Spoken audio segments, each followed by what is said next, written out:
The sun hung like a molten copper disk above the dust-choked street of Black Ridge, Wyoming. The year was 1874, and civilization had only thinly stretched its fingers into this harsh territory. Inside the Rusty Nail Saloon, Jackson Hayes sat with his back to the wall, a habit formed during the war between the states and reinforced by 12 hard years on the frontier. At 40 years old, his face was a weathered map of the life he'd led. Deep lines etched around ice-blue eyes that missed nothing, a scar running from his left temple to his jaw, and a beard shot through with premature gray. 3 men at the bar had been watching him for the past half hour, whispering among themselves, hands hovering near their weapons. Jackson recognized trouble brewing. He'd known it from the moment they'd walked in, the way they surveyed the room, the way they positioned themselves. His coffee cup remained untouched as his right hand rested casually near the Colt Model 1873 Peacemaker on his hip, the revolver's eagle-carved grip worn smooth from years of use. The tallest of the men finally made his move, turning and approaching Jackson's table with a swagger that spoke of liquid courage and poor judgment. "You're Hayes, ain't you?" The man's words slurred slightly. "Worked for Old Man Sullivan out at Double S Ranch?" Jackson nodded once, his eyes never leaving the man's face while remaining aware of the other 2 men now spreading apart. "My brother Jed was hung last spring. Said you was the one who brought him in." A deadly silence fell over the saloon. The piano player stopped mid-tune, and patrons began moving away from what was about to unfold. "Your brother was rustling cattle and shot a boy," Jackson replied, his voice low and steady. "The judge hung him, not me." The man's face twisted with rage. "You're a dead man, Hayes." What happened next occurred in the span of 3 heartbeats. The man reached for his gun, but Jackson was already moving. The Colt cleared leather with a practiced precision born from countless life-or-death moments. 2 thunderous shots echoed through the saloon before anyone else could even draw. The first man dropped where he stood, a red stain blossoming across his chest. The second crumpled beside the bar, his unfired pistol clattering to the floor.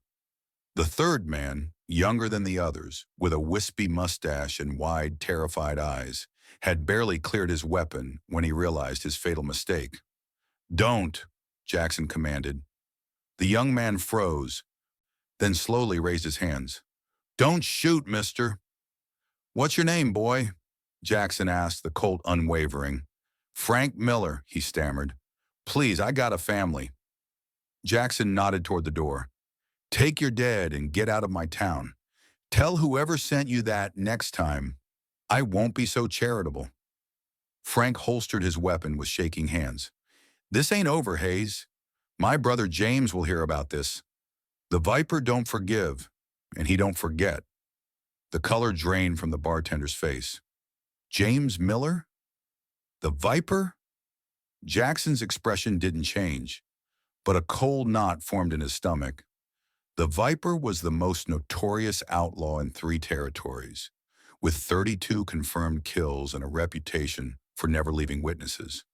"Then he'll know what's waiting for him," Jackson replied, watching as Frank dragged his dead companions outside. The bartender approached cautiously. "You just made yourself a powerful enemy, Hayes." Jackson holstered his weapon and tossed coins on the table. "Wouldn't be the first time." As he stepped onto the dusty street, Jackson noticed Sheriff Cooper leaning against a hitching post across the way, watching with cold eyes. The lawman made no move to approach, just tipped his hat in mock salute. The message was clear. Jackson would find no help from the law when Miller came calling.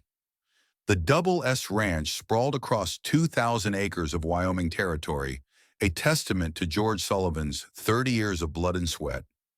Jackson rode through the gates as the afternoon sun cast long shadows, his mind still replaying the encounter at the saloon. 3 ranch hands nodded respectfully as he passed, his reputation as Sullivan's right-hand man well established. The main house stood 2 stories tall, its weathered wood speaking of endurance against harsh elements. Jackson dismounted, his boots raising small clouds of dust as he approached the porch where Sullivan sat in a rocking chair, a wool blanket across his lap despite the summer heat. At 65, George Sullivan was a shell of the titan who had carved this ranch from wilderness. Consumption had hollowed his cheeks and stolen the strength from his once powerful frame, but his eyes remained sharp as flint. "Heard shots in town," Sullivan said, his voice raspy from coughing. "You involved?" Jackson removed his hat, revealing dark hair streaked with silver at the temples. "Miller boys, 2 down, 1 ran."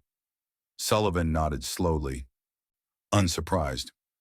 "The younger brother, Frank, the Viper will come looking for blood." "Let him," Jackson replied, though both men understood the gravity of the threat. Sullivan gestured to the chair beside him. "Got something to discuss with you, son." Jackson took a seat, noting the yellowed envelope in Sullivan's gnarled hands. "Doctor says I won't see winter," Sullivan said without preamble or self-pity. "Been writing my will. This ranch needs a man who understands its soul when I'm gone." Jackson stared at the distant mountains. "You've got family back east." "Vultures waiting for my carcass," Sullivan spat. "Never worked a day on this land.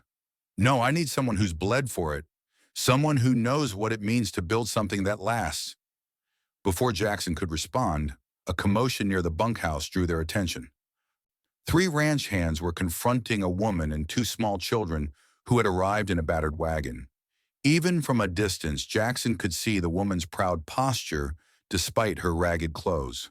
The men's postures signaled trouble. "Apache," Sullivan observed, "with children." Jackson was already moving, long strides carrying him toward the confrontation. As he drew closer, he could hear the taunts. "No place for savages here. Take your half-breed brats and—" "That's enough!" Jackson's voice cut like a blade. The hands turned, recognizing their boss and falling silent. The woman stood protectively before her children, a girl about 6 and a boy around 4. Her face bore the high cheekbones and copper skin of Apache heritage, though her features suggested mixed ancestry. Her eyes, dark and defiant, met Jackson's without flinching. "We don't want trouble," she said, her English perfect and accented with Eastern education. "My children need food and shelter. I can work."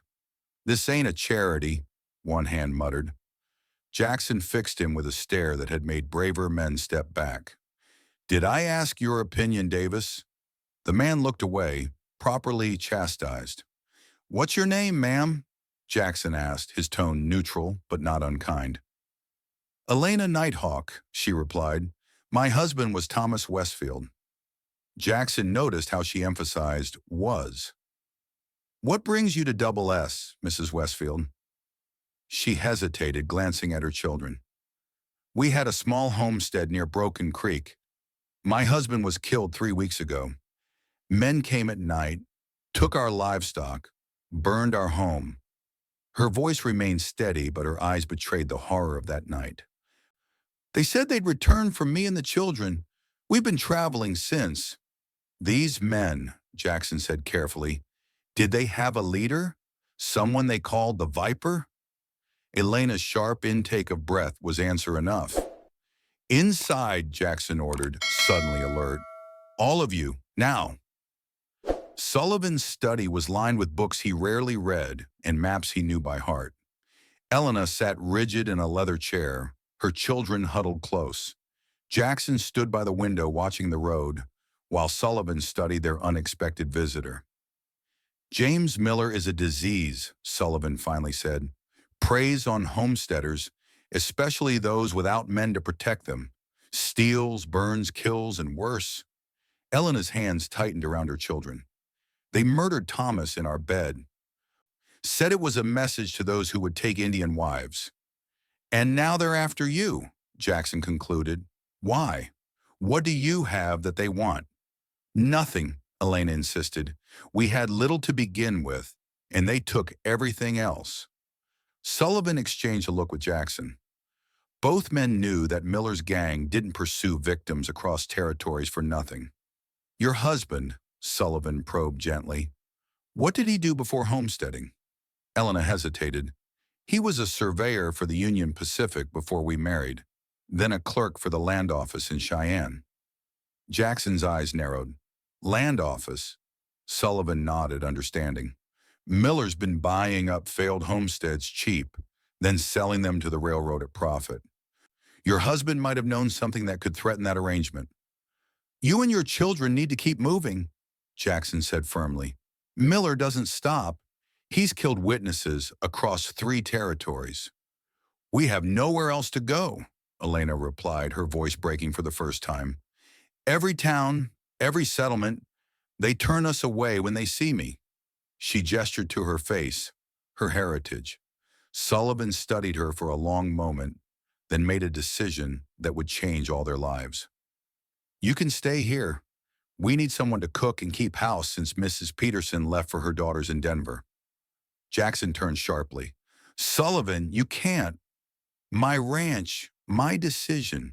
Sullivan cut him off with surprising strength. Mrs. Westfield and her children will have the old foreman's cabin. The hands will respect her, or they'll find work elsewhere. He fixed Jackson with a meaningful look. And you'll ensure their safety. Later, as dusk painted the mountains purple, Sullivan found Jackson at the corral, checking the new string of horses. You think I've lost my mind, Sullivan said, leaning heavily on his cane. Jackson continued his work. I think you've invited Miller's wrath down on this ranch and everyone in it. He was coming anyway, after your display in town. Sullivan coughed, a wet, rattling sound. When he recovered, he said, Remember what you told me about Shiloh? About the Apache woman who found you half dead on the battlefield? Jackson stilled, old memories surfacing. She had no reason to help a blue-belly soldier. Yet she did, nursed you back to health at great risk. Sullivan placed a weathered hand on Jackson's shoulder. Some debts can never be repaid directly. They must be passed forward. Jackson looked toward the foreman's cabin where light flickered in the window. This isn't about old war stories. This is about 15 killers who won't stop until everyone on this ranch is dead. Then we'd better prepare, Sullivan replied simply. Before returning to the main house, Sullivan paused. I've made my decision about the ranch, Jackson. When I'm gone, Double S becomes yours. Jackson's head snapped up in surprise. You've earned it, Sullivan continued. More importantly, you love this land like I do. You'll protect it and everything it stands for. As darkness fell completely, Jackson watched a figure emerge from the cabin. Elena, standing in the moonlight, looking toward the vast wilderness that had taken so much from her, yet offered the only hope for her children's future. Jackson Hayes knew then that battle lines had been drawn. The Miller gang was coming, and when they did, blood would soak the Wyoming soil once more. Days passed in a rhythm of vigilance and preparation. Jackson rode the boundaries of Double S at dawn and dusk, watching for signs of Miller's men. Elena quickly proved herself invaluable in the main house, cooking meals that reminded the old hands of their mother's kitchens and organizing Sullivan's affairs with quiet efficiency. The children adapted as only the young can. Sarah, solemn-eyed and watchful like her mother, helped with small chores. Thomas Jr., already showing his father's height despite his 4 years, followed Jackson like a shadow whenever possible. Can I see your gun, Mr. Hayes? The boy asked one afternoon as Jackson cleaned his coat on the porch. Guns aren't toys, Jackson replied, though something in the boy's earnest face softened his usual gruffness. They're tools like your pa's surveyor equipment. Pa showed me how to use his compass, Thomas Jr. said proudly. Said I have a good eye. Jackson nodded. A good eye's important. More important is knowing when to use what you're aiming at. Elena appeared at the cabin door, wiping her hands on her apron. Thomas, come help with dinner. As the boy ran to his mother, Jackson noticed how she watched him with the boy, part gratitude, part wariness. She approached, her posture guarded. "I don't want my son growing up to be a gunman," she said quietly. "Neither do I," Jackson replied. "But in this country, a man who can't defend what's his often loses everything." Their eyes met in a moment of understanding before Elena looked away. "Mr. Sullivan's cough is worse today." "Been worse every day this month," Jackson acknowledged. "He won't see December," Elena stated flatly, her experience with death evident. "He's making arrangements. You should prepare yourself." Jackson watched her walk back to the cabin, her simple calico dress belying the steel in her spine. In another life, she might have been at home in Boston's finest parlors, not fighting for survival on the frontier. Later that night, Jackson found himself unable to sleep, a familiar restlessness driving him to patrol the ranch house. In Sullivan's study, he found Elena poring over ledgers by lamplight. "You should be resting," he said from the doorway. She didn't startle, having heard his approach. "Mr. Sullivan asked me to organize these. I worked in my father's shipping office before." She trailed off, unwilling to revisit the past. Jackson entered, noting the neat stacks of papers. "Your father taught you business?" A sad smile crossed her face. "He educated me like a son until I married Thomas against his wishes. He disowned me for marrying beneath our station, and for Thomas's acceptance of my heritage." "Old money?" "Philadelphia society," she confirmed. "Now look at me, an outcast Apache widow running from outlaws." "You're surviving," Jackson corrected her. "That's what matters out here." The moment stretched between them, neither acknowledging the growing respect that had formed. Jackson finally broke the silence. "Miller's men killed a family 20 miles south yesterday. Left a message carved in the door. Hayes is next." Elena's face paled. "The children need to learn to shoot," Jackson finished firmly. "You too. Tomorrow morning, we start." Sheriff Cooper rode on to Double S Ranch the next day, dust trailing behind him like a dirty pennant. Jackson watched his approach from the main house porch, Elena standing a few paces behind him. "Hayes," Cooper called, not bothering to dismount. "Got a message for you." Jackson stepped forward, one hand resting on his belt near his holster. "Didn't think the law concerned itself with Double S affairs anymore." Cooper's thin lips curved into something resembling a smile. "Just doing my civic duty. Miller sent word. Says you've got something that belongs to him." His eyes flicked to Elena. "Says if you turn over the Apache woman and her brats, he might let the rest of you live." "And if I don't?" Jackson asked, his voice dangerously quiet. Cooper shrugged. "Then I'll be back to collect whatever's left of you all for burial." He spat a stream of tobacco juice onto Sullivan's property. "Miller pays better than a sheriff's salary, Hayes. You might consider his offer." "You're no lawman," Jackson said. "Just another of Miller's dogs." "Maybe so," Cooper replied, unaffected by the insult. "But I'll be alive come winter." He turned his horse. "You got 2 days to decide. After that, he's coming with everyone he's got." They watched him ride away, Elena's face a mask of fear and determination. "We should leave," she said. "This isn't your fight." Jackson turned to her. "Been my fight since the day I drew on Frank Miller. Beside," he added quietly, "I've nowhere else to go either." That afternoon, as Jackson taught Elena to handle the Winchester rifle, they spoke of things that mattered, of loss and survival, of the weight of the past and the uncertainty of the future. For the first time, Jackson told her of his wife and daughter, lost to cholera while he fought at Antietam. She spoke of her childhood, caught between two worlds, belonging fully to neither. "You're a good man, Jackson Hayes," she said as the sun began to set. "Better than you believe yourself to be." Jackson couldn't meet her eyes. "I've killed more men than I can count, Elena. Some deserved it. Some were just on the wrong side of a war nobody understood." Elena's hand touched his arm lightly. "We all carry ghosts. The question is whether we let them haunt us or guide us." The moment might have deepened had Davis, one of the ranch hands, not approached at a run. Ryder coming. It's Thompson's boy. Word of the killing spread quickly. By week's end, neighboring ranchers gathered at Double S to discuss the threat. 6 men, owners of the largest spreads in the valley, sat around Sullivan's dining table while Jackson outlined what they knew.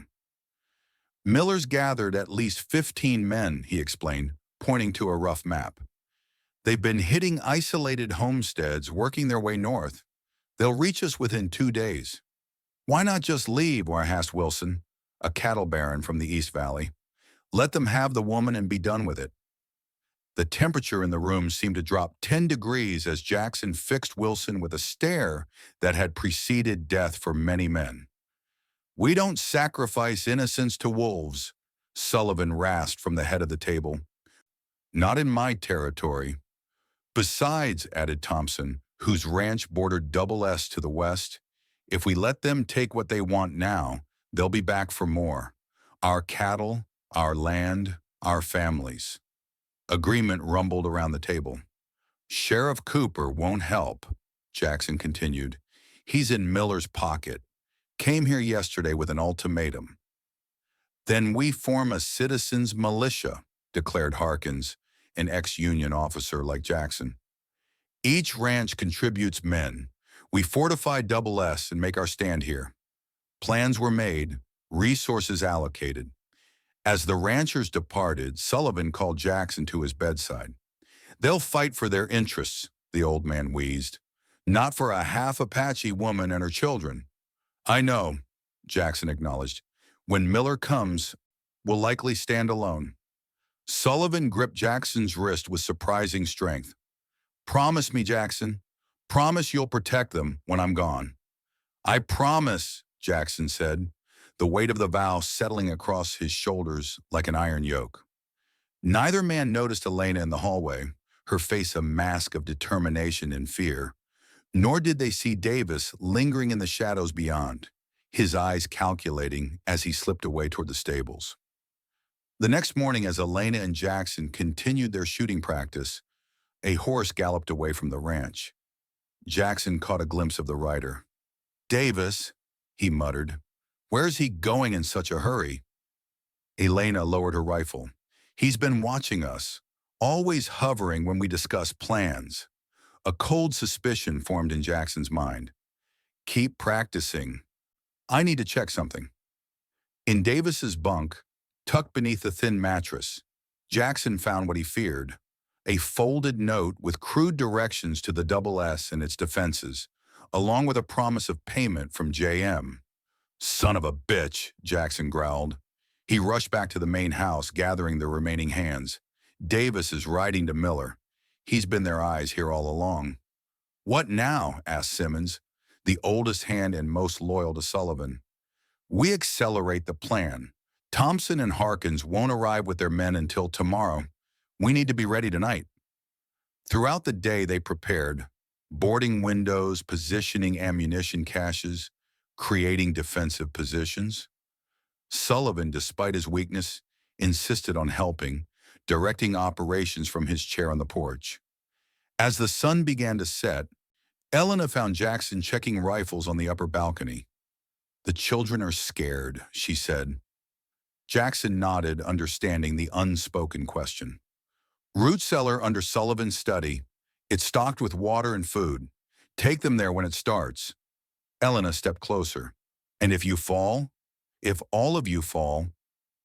Jackson met her eyes directly. Then you take this. He pressed a small derringer into her hand. 2 shots. 1 for each child if it comes to that. Elena's fingers closed around the weapon, her face a portrait of grim understanding. In this country, some fates were worse than death. It won't come to that, Jackson said more gently. I've arranged for Harkins to check at dawn. If it goes badly, he'll get you east. Elena surprised him then, reaching up to touch his face. In another life, Jackson Hayes. We might have had time to know each other properly. Before he could respond, hoofbeats pounded in the distance. They're coming! Simmons shouted from the watchtower. Jackson moved Elena toward the stairs. Get the children to the cellar. Now! Dusk painted blood-red streaks across the Wyoming sky as Jackson positioned his meager forces around the ranch house. 8 men total, himself, 5 ranch hands, Thompson's boy, and Sullivan's cook, who'd fought Comanches in his youth. Elena had refused to hide, taking up position in an upstairs window with the Winchester. The children huddled in the root cellar beneath the house, the entrance concealed by a trap door under Sullivan's desk. The old man himself, too weak to stand, sat in his chair with a shotgun across his lap, determined to meet death on his feet. Through his field glasses, Jackson counted at least 20 riders approaching, led by a tall figure in a black duster. Beside him rode the treacherous Davis and a younger man Jackson recognized as Frank Miller from the saloon. "They're splitting up," Jackson called to his men. "3 groups. They'll hit us from multiple sides." The first volley came as darkness fell, muzzle flashes from the tree line followed by bullets splintering wood. Jackson's men held their fire, waiting for clearer targets. "They're trying to draw us out," Jackson called. "Hold steady." A fusillade erupted from the north side, and one of the hands cried out, clutching his shoulder. The battle had begun in earnest. For an hour, gunfire echoed across the valley as Miller's men pressed their attack. 2 outlaws fell to Jackson's rifle as they attempted to rush the front gate. Another dropped from Elena's window, her aim proving as good as her determination. But the defenders were outnumbered, and Miller's men gradually closed the noose. A fiery arrow struck the barn roof, sending flames leaping skyward. 2 more hands fell, one dead before he hit the ground. Inside the main house, Sullivan struggled to his feet as glass shattered and bullets splintered wood around him. With strength born of final defiance, he staggered to the window and fired both barrels of his shotgun at shadows moving across his land. "Come and take it, you bastards," he roared, his voice strong for the first time in months. A rifle crack answered, and the old rancher crumpled, blood staining his white shirt crimson. Jackson, seeing Sullivan fall, knew their time was running short. He ducked inside to find Elena dragging the old man toward his study. "We need to get to the children," she gasped. "They've broken through the north fence." Together they moved Sullivan, who clutched his chest where the bullet had struck. "Leave me," he wheezed. "Save yourselves." "Not while I draw breath," Jackson replied, lowering him beside the trap door. Elena opened it, revealing Sarah's terrified face looking up at them. "Mama!" "Stay down," Elena ordered. "We're coming."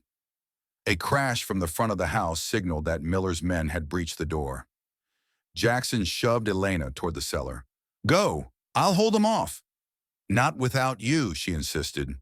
Jackson pressed his Colt into Sullivan's hand. "Keep them safe, old man. One last duty." Sullivan nodded, understanding, passing between them.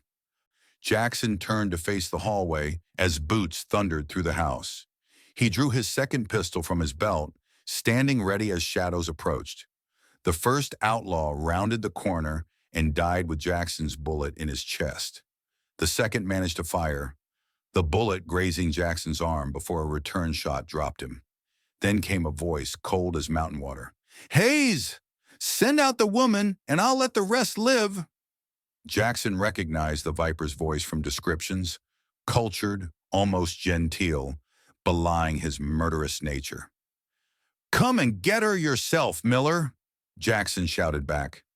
A chuckle echoed through the smoke-filled house. "Brave but foolish." 3 men charged simultaneously. Jackson dropped 2, but took a bullet to his thigh from the third before killing him as well. Blood soaked his pants as he limped back toward the study. "It's over, Hayes," Miller called, closer now. "You're out of men, and almost out of blood." Jackson knew he spoke truth. His vision swam from blood loss, his rifle empty, only 2 shots remaining in his pistol. He backed into the study, prepared to make his final stand before the trap door.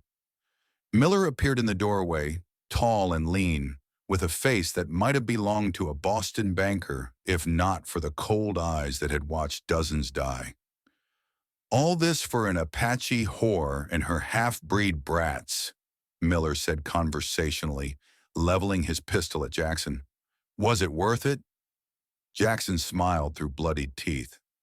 Every drop. He raised his gun for one final shot, knowing he would die but determined to take the Viper with him. The sound of a rifle shot cracked through the room, but it was Miller who jerked backward, a look of surprise crossing his face as he collapsed. Behind him stood Elena, Sullivan's rifle smoking in her hands. That was for Thomas, she said quietly. More shots rang out from outside, not the chaotic fire of battle, but the disciplined volleys of trained men. Shouts of confusion came from the outlaws still surrounding the house. Wyoming Territorial Rangers, a voice boomed through a speaking trumpet. Throw down your weapons. Elena helped Jackson to a chair as heavy boots approached. A ranger captain entered, surveying the scene with professional detachment. Hayes, he nodded in recognition. Governor got word of Miller's movements, sent us to clean up. He glanced at the Viper's body. Though it seems you've handled the worst of it. Not me, Jackson said, gesturing to Elena. Her. The captain looked at Elena with newfound respect. Ma'am. As rangers secured the property, Elena knelt beside Sullivan. The old rancher's breathing was shallow, his eyes glazed with pain. The children? He whispered. Safe, Elena assured him. Thanks to you. Sullivan's gaze found Jackson. The papers, in my desk, signed and witnessed. Double S is yours now, son. His eyes drifted to Elena. Both of you. Build something that lasts. With those words, George Sullivan departed the land he had loved with every fiber of his being. Outside, as the Rangers rounded up the surviving outlaws, Jackson spotted a familiar face being dragged away in handcuffs. Frank Miller, his eyes burning with hatred. This ain't over, Hayes, he shouted. You hear me? I'll be back. The ranger captain shoved him roughly toward a wagon. The only place you're going is the territorial prison, Miller, for a long, long time. Autumn painted the Wyoming hills in gold and russet as healing came to the Double S Ranch. Jackson's wounds mended slowly under Elena's careful ministrations. The damage to the buildings was repaired, and a small stone marker was placed on the hill where they laid Sullivan to rest. News came that Sheriff Cooper had been arrested for corruption and a new lawman installed in Black Ridge.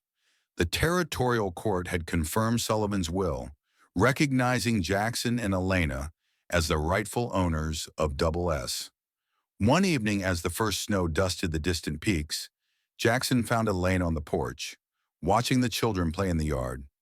Winter's coming, he said, standing beside her. She nodded. We're ready. Storerooms are full, livestock healthy. We'll make it through. There was something in her voice, a quiet confidence that had grown over the months since the battle. They had worked side by side, rebuilding what had been damaged, creating something stronger than before. Elena, Jackson began hesitantly, I've been meaning to ask. She turned to him, the setting sun casting her face in a warm glow. Yes? When this all started, we were strangers thrown together by circumstance. Now, he paused, searching for words that had never come easily to him. Now I can't imagine this place without you, without the children. A smile touched her lips. Is that a proposal, Jackson Hayes? A poor excuse for one, he admitted, but yes, I'd like us to be a family. Properly, if you'll have me. Elena studied him for a long moment. I love Thomas with all my heart. I know, Jackson said softly, but he's gone, and we're here. She reached for his hand. The children need a father, and I need a partner who understands what we've built together. Their fingers intertwined as they stood watching the sunset. Two survivors who had found in each other what they thought had been lost forever, a future. Spring came to Double S Ranch in a riot of wildflowers and new calves. The main house stood proudly reconstructed, its fresh lumber a testament to renewal after destruction. Pastor Williams from Black Ridge had officiated a simple ceremony in January, joining Jackson and Elena in marriage. The hands had decorated the barn with pine boughs and frontier finery, and even the neighboring ranchers had attended, their respect for the couple cemented by the battle they had weathered together. Jackson Hayes stood on the porch, watching Thomas Jr. practice roping a wooden calf in the yard. The boy had grown an inch since winter, his skills with horses developing daily. Sarah sat nearby, reading aloud from a primer sent by Harkin's wife, her quick mind devouring knowledge. The door opened behind him, and Elena stepped out, wiping her hands on her apron. 6 months had transformed her from a desperate fugitive to the capable mistress of Wyoming's most prosperous ranch. "Rider coming," Jackson noted, nodding toward a dust cloud approaching from the east. Elena shaded her eyes. "Ranger colors." The children ran to the porch as the rider approached, recognizing Captain Reynolds, who had become a regular visitor since the battle. "Hayes," Reynolds greeted, dismounting. "Ma'am." "What brings you our way, Captain?" Jackson asked. Reynolds handed over an official-looking envelope. "Governor asked me to deliver this personally. Land Office confirmed it this morning." Jackson opened it, scanning the contents before passing it to Elena. Her eyes widened as she read. "The Homestead Act claim," she breathed. "They've approved Thomas's original filing. The Northern Valley is legally ours." Reynolds nodded. Miller's land-grabbing scheme collapsed after his death. Those homesteads rightfully belonged to the original claimants or their heirs. As Reynolds departed, Elena stood beside Jackson, watching their children play in the yard that had once run red with blood. "We've come a long way," she said quietly. Jackson nodded, his hand finding hers.